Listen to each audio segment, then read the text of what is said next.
Yeah, I didn't expect to make a Barbie video either. The Barbie Diaries High School Mystery released on October 30th, 2006 for the PC and the Game Boy Advance, and is loosely based on the Barbie Diaries movie that released earlier that year.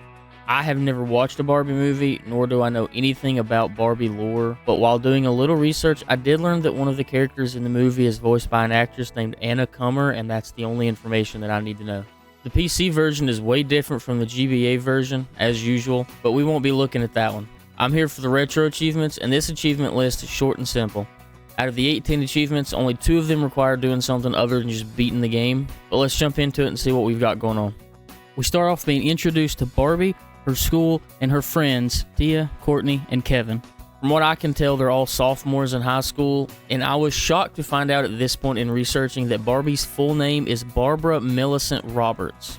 Anyway, we're also introduced to Barbie's rivals, I guess? Raquel, Dawn, and Reagan, which in this game is spelled R-E-G-E-N for some reason. In the German language, it is indeed pronounced as Reagan, but Regen is funny, and now that's what her name is. Raquel is apparently the resident mean girl and the school TV anchor, a position that Barbie wants for some reason that is never explained. So while she's shut down by a teacher named Mr. Wexler, he tells her if she can break a big news story, she can have the job over Raquel.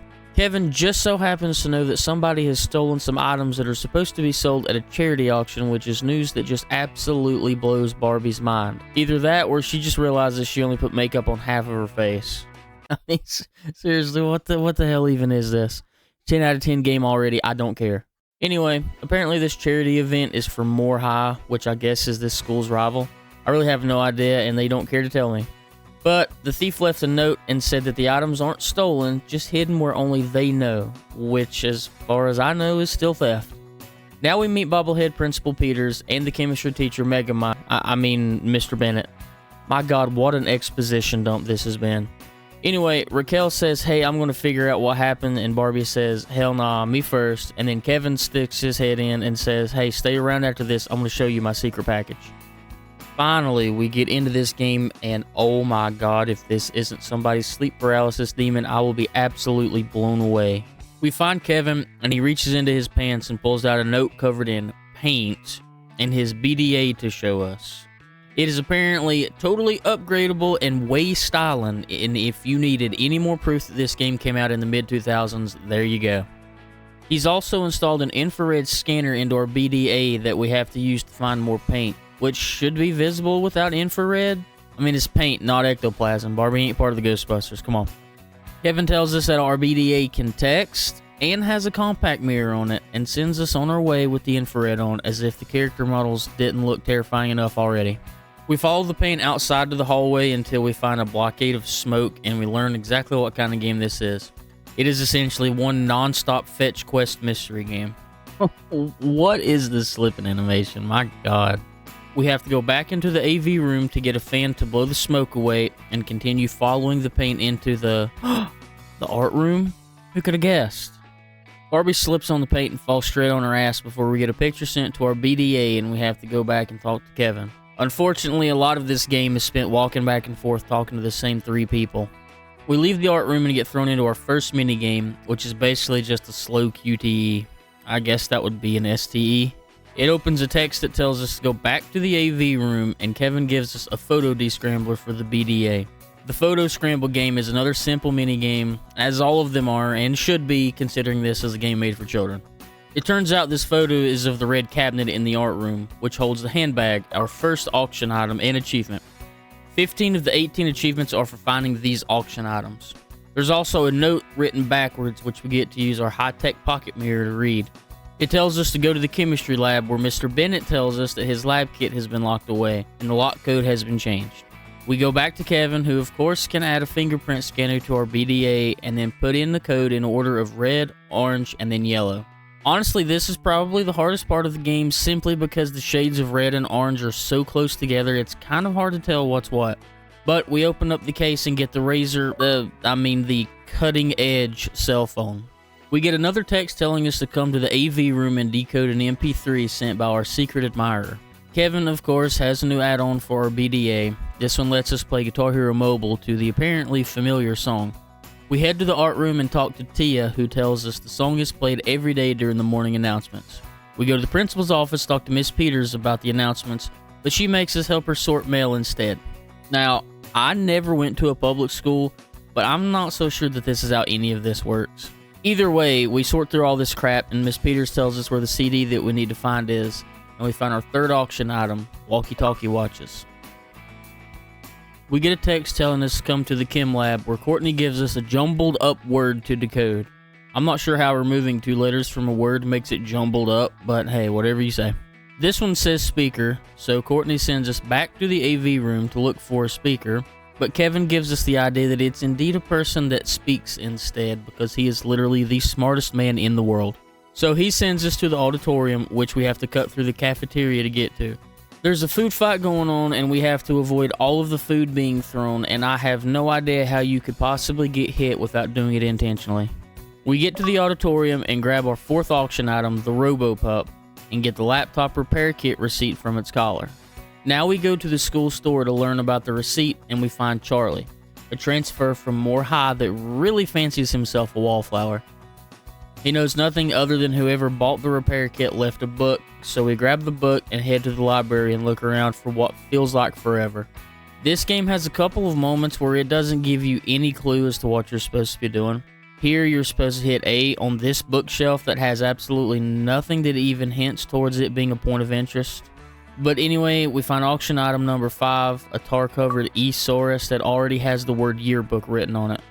We head back through the auditorium and then the soccer field that has the same obstacles as the cafeteria, just soccer balls instead of food.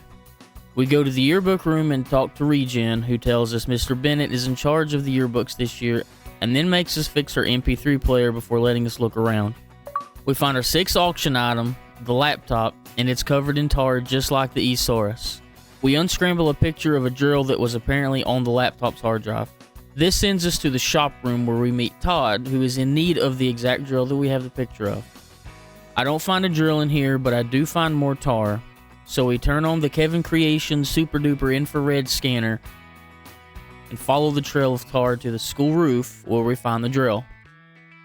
We also hear noise coming from the vent where we find item number 7, a CD player with a damaged CD. I bet you can't guess who we know that can fix this broken CD and extract the single MP3 that's on it, can you? Yeah, neither can I. So we give Todd his drill and have a very awkward teenage exchange. Then we get a text from Kevin saying that he can fix our CD. How did I not think of him in the first place? But seriously, how did he actually know that we have a CD? I just picked this thing up 30 seconds ago and haven't said a word to anyone about it. Dude is seriously on some next level Jimmy Neutron shit, I'm telling you. Anyway, we give it to him to extract and he gives us another word scramble. This time the word is footage, and we grill Kevin about his goon material and he tells us to browse through it. We open up his goon cage and find item number 8, an RC car equipped with a spy camera. We get another word scramble. This time it is safe, as in we're safe from Kevin's goon room. Or Barbie says it means the safe in the school store, which is probably more like it. Our admirer texts us to say exactly what Barbie just said and then leaves us a note on the safe itself. This dude's got some serious issues to work on. We get the safe open and grab item 9, the digital picture frame. We get another text from our SA, boy if that doesn't have different meanings nowadays, telling us to get a package from the front desk. We head to the office and talk to Raquel, who talks some shit and tells us that she's digging through student files. And then SA texts us to tell us to send Raquel to the chem lab. We send her on her way and sort through some more mail for whatever ungodly reason that may be, and then dig through the student files until we find item number 10, concert tickets. We also find the delivery slip that points us towards the yearbook room. It feels like we're finally starting to speed up this wild goose chase towards the end of the game here. Regen gives us our package that holds a tar-covered key and another backwards note that reads mirror. Apparently they took the mirrors out of the girls' bathroom, which I guess tracks in this Barbie world, so we're headed to the teacher's bathroom instead. We give Mr. Bennett our key to look at, which gets him away from the bathroom door. We find this message written on the mirror that leads us to item number 11, the charm bracelet. Kevin texts us to come look at the MP3 he just extracted, but on the way, Mr. Bennett stops us to tell us that our key was covered in gravy? Or whatever. He also mentions that he used to work at Moore High School before this job. We get to Kevin and play our MP3 game and find out that it's Moore High School's anthem. Next, we head to the cafeteria to find out where the gravy covering all the auction items is coming from. We find item 12, flip-flops, wrapped in a basketball net. And now we go to the gym, which was by far my least favorite part of this experience. I understand that games like this need filler, but come on, this is just so annoying. Anyway, we get to the other side and find a locker with a pogo stick in it, item number 13. We get a text from SA and are told to go to the teacher's lounge, but on the way there we run into Mr. Wallflower, who gives us a repair kit. We then unscramble a picture of what looks like a snack table, so we head to the teacher's lounge to look. It turns out the table is a ping pong table, our 14th item. We also grab a library card, so that's our next stop. We find the computer that the card works on and find a blog post that mentions a table in the library, so we hunt that down and find our last auction item, the tote bag. We get a text from Kevin to bring the repair kit to the AV room. We give it to him and he uncovers an email from Miss Peters to Mr. Bennett asking him to sub for the gym teacher this week. Barbie gets an epiphany and calls for a meeting, and Kevin has the last upgrade for our BDA. A damn lie detector? Are you kidding me? Anyway, now we get to stare at that still image of Barbie from earlier while we have the last hoorah with Mr. Bennett. We have to ask him questions that we already know the answers to and then choose whether he's telling the truth or lying. It's kind of pointless if I'm being honest with you.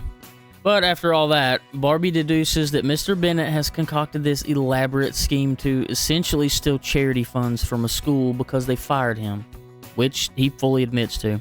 Barbie then talks to Todd to thank him for helping solve all of this with his secret admirer texts and such, which he promptly nopes right out of. Which means, oh, of course it was fucking Charlie, Mr. Wallflower himself.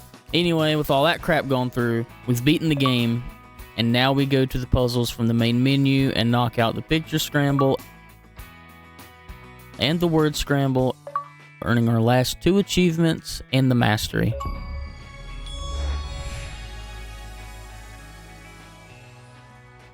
Honestly, this game wasn't near as bad as it could have been.